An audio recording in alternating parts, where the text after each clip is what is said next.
कुछ हद तक ये धारणा है कि कई टर्म्स यूज किए जाते हैं, black fungus, yellow fungus, white fungus. ये समझना जरूरी है कि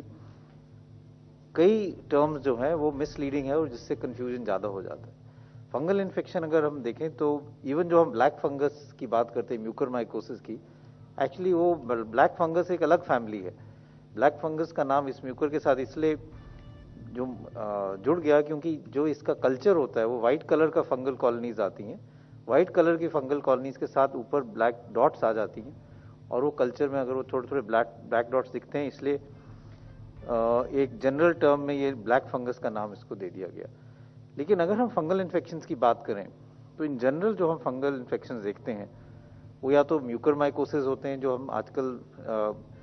कह सकते हैं बहुत ज़्यादा देखा जा रहा है, और फंगल इन्फेक्शन है जैसे कैंडिडा है, एक और fungus infection aspergillosis, Cryptococcus, histoplasma, और एक और होता है कॉक्सिडोमाइकोसिस। इस टाइप के फंगल इन्फेक्शंस हैं। जिन लोगों की इम्यूनिटी कम होती है उनमें जो हम ज़्यादातर देखते हैं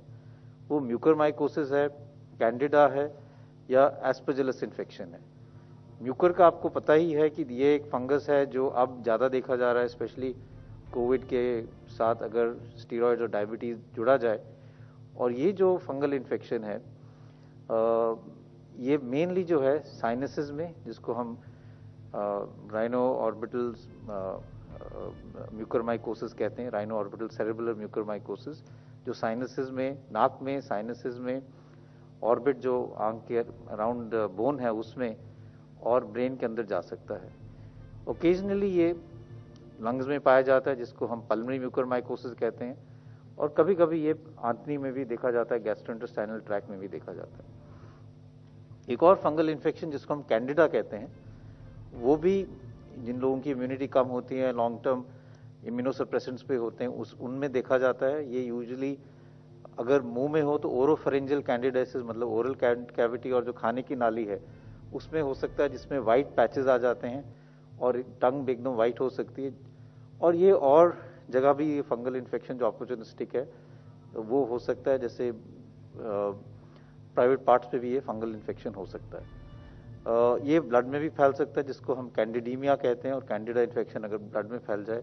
तो वो थोड़ा सीरियस हो सकता है। तीसरा जो फंगल इन्फेक्शन देखा जाता है जो इस टाइम में इतना कॉमन नहीं है वो है एस्परजिलस, जो भी एक फंगस है। ज़्यादातर वो फेफड़े में असर करता है और कई लोगों में वो एलर्जिक रिएक्शन भी कर सकता है, जिसको हम एलर्जिक ब्रोंकोपल्मोनरी एस्परजिलोसिस कहते हैं। तो कई दफ़ा वो इन्वेजन कर सकता है जिससे वो फेफड़े में कैविटी बना देता है और काफ़ी हद तक फेफड़े में नुकसान कर सकता है। अभी तक अगर हम बात करें तो ज़्यादातर जो कोविड में देखा जा रहा है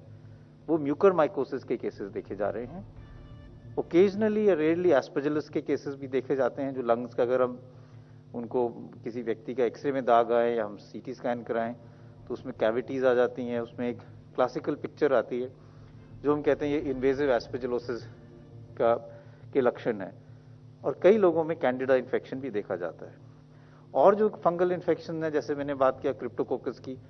HIV पेशेंट्स में वो ज़्यादा देखा जाता है। अभी इस दौरान इतना ज़्यादा उसके केसेस नहीं है। तो ये बात समझना बहुत ज़रूरी है कि अगर हम बात कर रहे हैं तो इट्स बेटर कि हम यूज़ करें करेक्ट नेम, क्योंकि ये कन्फ्यूजन हो जाता है। क्योंकि कई दफ़ा कुछ एरियाज़ में अगर फंगस ग्रो करे तो उसका कलर अलग लग सकता है, और उसको आप एक ही फंगस को अलग अलग कलर के नाम से लेबल करने से कन्फ्यूजन हो सकता है। ज़्यादातर अभी जो देखा जा रहा है वो म्यूकरमाइकोसिस है, ओकेजनली कैंडिडा इन्फेक्शन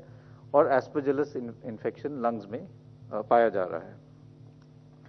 जैसे मैंने पहले भी कहा था, म्यूकर जो है एक फंगस इन्फेक्शन है जो मेनली सॉइल में देखा जाता है, एनवायरनमेंट में है,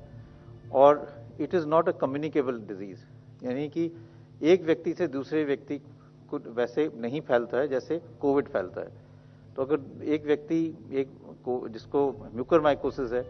वो और किसी व्यक्ति के साथ बैठा है तो ऐसा नहीं है कि उसको फंगल इन्फेक्शन उससे फैल जाएगा। तो ये समझना बहुत ज़रूरी है। दूसरा ये समझना ज़रूरी है कि ये जो फंगल इन्फेक्शन है 90 to 95% जो पेशेंट्स हैं जिनमें पाया गया है उनमें या तो डायबिटीज़ है या साथ में स्टीरॉयड यूज़ किया गया है। जिन लोगों को डायबिटीज़ नहीं थी या जिन लोगों को स्टीरॉयड्स नहीं दिए गया उसमें ये बहुत रेयरली देखा गया है, इट इज़ नॉट अनकॉमन। कई दफ़ा लोग ये कहते हैं कि ऑक्सीजन के साथ ये है, इसका लिंक है। लेकिन कई पेशेंट्स ऐसे भी हैं जो घर पे इलाज कर रहे थे, जिनको ऑक्सीजन की जरूरत नहीं पड़ी, घर पे उन्होंने स्टीरॉइड्स ले लिए और शुगर उनकी कंट्रोल नहीं हुई, उनमें भी म्यूकरमाइकोसिस देखा गया है, जो हॉस्पिटल में एडमिट भी नहीं हुए। तो एडमिशन एंड ऑक्सीजन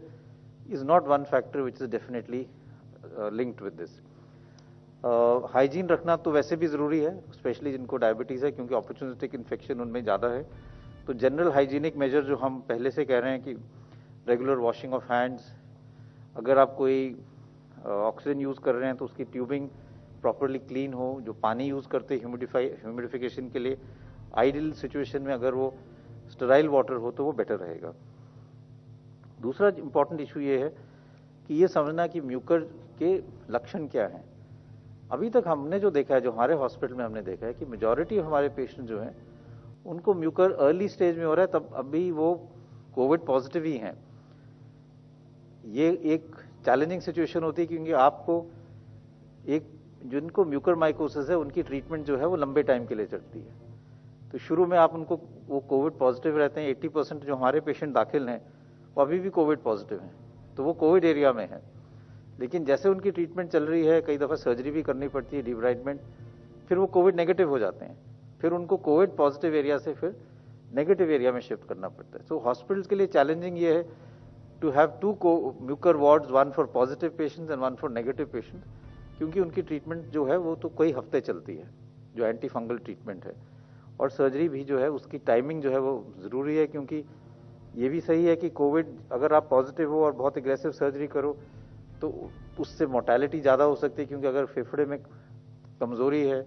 ऑक्सीजन की रिक्वायरमेंट है और आप ऑक्सीजन पे हो और उसके ऊपर आपके नेजल पैसेजेस या सांस के ऊपर वाले एरिया में सर्जरी की जाए तो it can have worse outcome. तो इसलिए ये भी समझना ज़रूरी है। दूसरी चीज़ ये है कि कुछ इसके ऐसे लक्षण हैं जो हम वार्निंग साइंस कहते हैं, जैसे हेडेक है, नाक बंद हो जाना या नाक में क्रस्टिंग होना, नाक से कभी कभी खून आना, या एक साइड में स्वेलिंग हो जाना, आंख के नीचे या चेहरे पे स्वेलिंग हो जाना, या एक साइड पे दर्द ज़्यादा होना और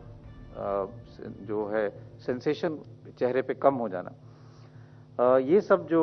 लक्षण है, अगर किसी को भी ऐसे लक्षण हो और जो हाई रिस्क ग्रुप में है, यानी कि जिनको डायबिटीज़ है, जिनकी शुगर कंट्रोल नहीं है और स्टीरॉइड्स ले रहे हैं, उनको अपने डॉक्टर के साथ संपर्क करके अपना चेकअप कराना चाहिए। सिंपल टेस्ट है, नाक का एग्जामिनेशन, नेजल एंडोस्कोपी भी कर सकते हैं, जिससे आप नाक के अंदर देख सकते हैं और वहाँ से स्वैब और बायोप्सी भी ले सकते हैं, जिससे डायग्नोसिस भी हो सकता है और जल्दी ट्रीटमेंट शुरू करने से इसका आउटकम भी बेटर रहता है। तो ये बहुत ज़रूरी है कि हम समझें कि फंगल इन्फेक्शंस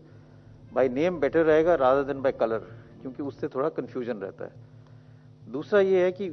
एक चीज़ और मैं कहना चाहूँगा, क्योंकि अगर हम अब देखें सोसाइटी में तो there is lot of stress, anxiety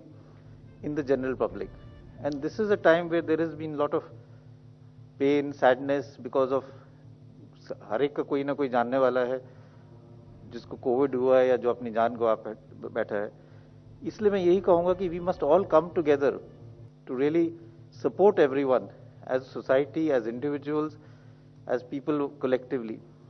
कई दफ़ा हम ये कहते हैं कि this is not a pandemic of children and younger age group, कि बच्चों में सीरियस केसेस नहीं हुए, बच्चों में इतना इन्फेक्शन नहीं हुआ, और ये बात सही है, बच्चों में माइल्डर इन्फेक्शन है, बच्चों में इतना सीरियस इन्फेक्शन या एडमिशन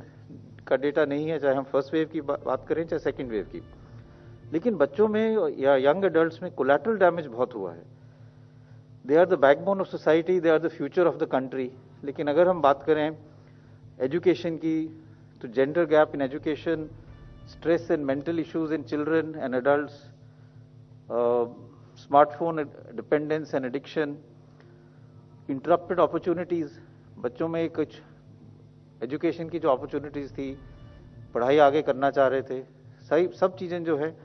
काफ़ी हद तक इंटरप्ट हुई हैं। चैलेंजेस फॉर स्कूलिंग, स्पेशली जो टेक सेवी नहीं है, रूरल इंडिया में लोग हैं, उनकी स्कूलिंग पे काफ़ी असर पड़ा है, और न्यूट्रिशनल इश्यूज भी है, और विमेन में, यंग गर्ल्स में पोस्ट मेंस्ट्रुअल हाइजीन के इश्यूज भी हैं। तो मैं यही चाहूँगा कि हम सब as society, as parents, as teachers, agar if all of us can come together and address these issues, and look at them as challenges and form help groups, चाहे societies में हो, चाहे schools में हो, चाहे और groups में हो, that will really help us to develop and support our young children and the other people also. एक चीज और मैं कहना चाहूंगा वो यही है कि जैसे जैसे हमारा रिकवरी रेट इंप्रूव कर रहा है, लोग रिकवर कर रहे हैं, तो हमने लास्ट टाइम भी यही देखा था कि एक और इशू जो आ जाता है वो है पोस्ट कोविड सीक्वले का, और इस पे अब काफी हद तक डिटेल्स भी आ गई हैं जो हमें पहले नहीं पता था। पहली वेव में हम कई लोग समझ नहीं पाए थे कि कोविड के बाद भी कई लक्षण ऐसे हैं जो रहते हैं, और अब इसके लिए काफी हद तक लोगों ने इसका पीरियड भी डिफाइन किया है कि अगर आपके सिम्टम्स जो हैं वो 4 से 12 हफ्ते रहें तो इसको हम ऑन गोइंग सिम्टोमेटिक कोविड या पोस्ट एक्यूट कोविड सिंड्रोम कहते हैं, और अगर 12 हफ्ते से ज़्यादा रहें तो इसको पोस्ट कोविड सिंड्रोम या लॉन्ग कोविड का नाम दिया गया है। तो ये समझना ज़रूरी है कि कई ऐसे पेशेंट्स हैं जिनको कोविड के बाद भी 12 हफ्ते तक काफ़ी लक्षण रह सकते हैं और उनको भी ट्रीट करने की ज़रूरत है। उनमें कॉमन सिम्टम्स तो हम यही जानते हैं कि कई लोग हैं जो रिकवर हो जाते हैं लेकिन कहते हैं कि सांस की तकलीफ अभी भी है, लंग फंक्शन उनके नॉर्मल है, लंग की कैपेसिटी भी ठीक आती है, लेकिन वो थोड़ा भी चलते हैं तो उनको लगता है कि खुल के सांस नहीं ले पाते, चेस्ट में टाइटनेस रहती है। कुछ ऐसे पेशेंट्स हैं जिनको खांसी कब रहती है, हफ्तों भर खांसी रहती है कोविड के बाद, और कई छाती में दर्द या घबराहट या कहते हैं पल्स ज़्यादा रहने के लक्षण रहते हैं। ये सब लक्षण जो हैं ये पोस्ट कोविड या कोविड इन्फेक्शन के बाद भी बॉडी का जो इम्यून सिस्टम है या इन्फ्लेमेटरी रिस्पॉन्स है उसके कारण रह सकते हैं। एक कॉमन सिंड्रोम जो है वो भी कॉमन है जिसको हम कहते हैं क्रॉनिक फटीग सिंड्रोम। ये भी कई लोगों में है जिसमें थकावट, fatigue, joint pains, body aches, जोड़ों में दर्द होना, जोड़ों में सोजिश लगना, सुबह उठ नहीं पाना या सिर में दर्द रहना, कई हफ्ते ये रह सकता है, जिसके लिए सिम्टोमेटिक ट्रीटमेंट बहुत ज़रूरी है। एक और सिम्टम है जिसका नाम जनरल सोशल मीडिया में ब्रेन फॉग दिया गया है, जिससे जो कोविड से लोग रिकवर कर जाते हैं कभी कभी वो कंसंट्रेट नहीं कर पाते, काम करने में उनको दिक्कत होती है कई हफ्तों तक, और कई दफ़ा इंसोम्निया होता है कि सो नहीं पाते, या डिप्रेशन हो सकता है। तो ये सारे जो चीज़ें हैं इसके लिए रिहैबिलिटेशन करना ज़रूरी है, और जैसे हमारा रिकवरी रेट ज़्यादा होगा, केसेस ज़्यादा रिकवर करेंगे, तो ये ज़रूरी है कि मेडिकल कम्युनिटी जैसे हमने लास्ट टाइम किया था कि multi disciplinary post Covid clinics को डेवलप करें जहाँ पे रिहैबिलिटेशन हो। एक जो हमने लास्ट टाइम पाया था कि अगर हम लोगों को योगा कराए तो उससे जनरल फीलिंग ऑफ वेलबींग भी आती है, और एक्सरसाइजेज करने से लंग की कैपेसिटी भी बढ़ती है और overall feeling of wellbeing is there. तो मैं यही स्ट्रेस करना चाहूँगा कि जैसे जैसे हमारा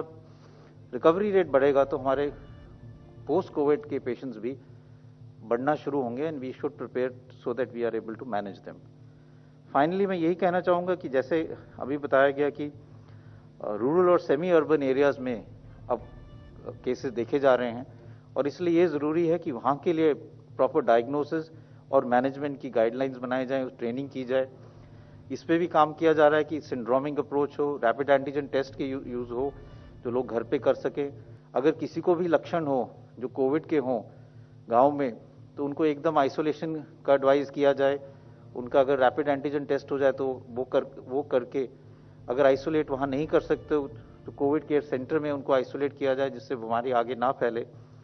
और एक ट्रीटमेंट स्ट्रैटेजी बनाई जाए जिससे वो ट्रीटमेंट वहाँ उनका प्रॉपरली हो पाए, प्रॉपर कंसल्टेशन हो पाए विद यूजिंग टेली कंसल्टेशन, जिससे साथ में जो बड़ा डिस्ट्रिक्ट हॉस्पिटल है या मेडिकल कॉलेज है वहाँ से संपर्क करके ट्रीटमेंट जो है वो प्रॉपर दिया जाए। और इसमें काफ़ी हद तक हर एक एरियाज में सेंटर ऑफ एक्सेलेंस बना के डॉक्टर्स की ट्रेनिंग की जा रही है at rural level, at primary level, both in government sector and private sector. और ये भी देखा जा रहा है कि वहाँ पे पूरी तरह से दवाइयों का अरेंजमेंट हो, ऑक्सीजन की अरेंजमेंट हो, जिससे जैसे जैसे अगर वहाँ केसेस बढ़ते हैं तो we are ready to manage them. तो ये 3-4 चीज़ों पे मैं कुछ बात करना चाह रहा था। Thank you very much.